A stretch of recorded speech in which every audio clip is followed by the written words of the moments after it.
এখানে একটা বিষয় শেয়ার করার জন্য আসলাম। এখানে দেখেন পাশাপাশি দুইটা টয়লেট আছে।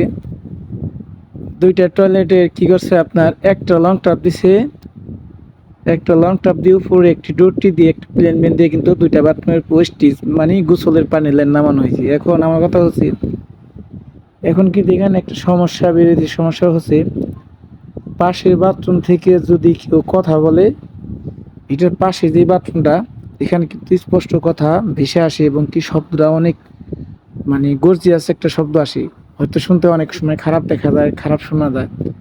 তো এইটা নিয়ে একটা কমপ্লেন আছে যে আমরা এই বাসে বা এই রুমে কথা বললে অনেক সময় ওই রুমের থেকে কথা শোনা যায়। অবশ্য এটার একটা কারণ আছে কিন্তু, যেহেতু লং ট্যাপটা নিচে, এই লং ট্যাপের উপরে কিন্তু টির সাহায্যে যে এলবোটা এদিক দিয়ে কানেকশন হয়েছে, এলবোর উপর দিয়ে কিন্তু পুরো ওপেন দেখে, যেহেতু এখানে পানি নাই সহজে কিন্তু পাইপের সাহায্যে কিন্তু শব্দটা আরেকটা রুমে যাইতে পারে, এটাই স্বাভাবিক। তা আমরা এইসব কাজ কোনো সময় করি না। এইসব কাজ কিন্তু সম্পূর্ণ রং একটা কাজ। এগুলো আপনার প্রত্যেকটা বাথরুমের গোসলের হোক আর টয়লেটের হোক আলাদা আলাদা লং ট্যাপ দেওয়া উচিত।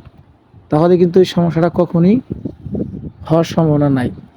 তবে এই কাজ যারাই করেন সামান্য ছোটোখাটো বিষয়গুলো কিন্তু মাথায় রেখে যদি কাজ করেন তাহলে কিন্তু আপনার কাজটা কিন্তু কখনোই এরকম সমস্যা বা রং হবে না, আশা করি বুঝতে পারছেন।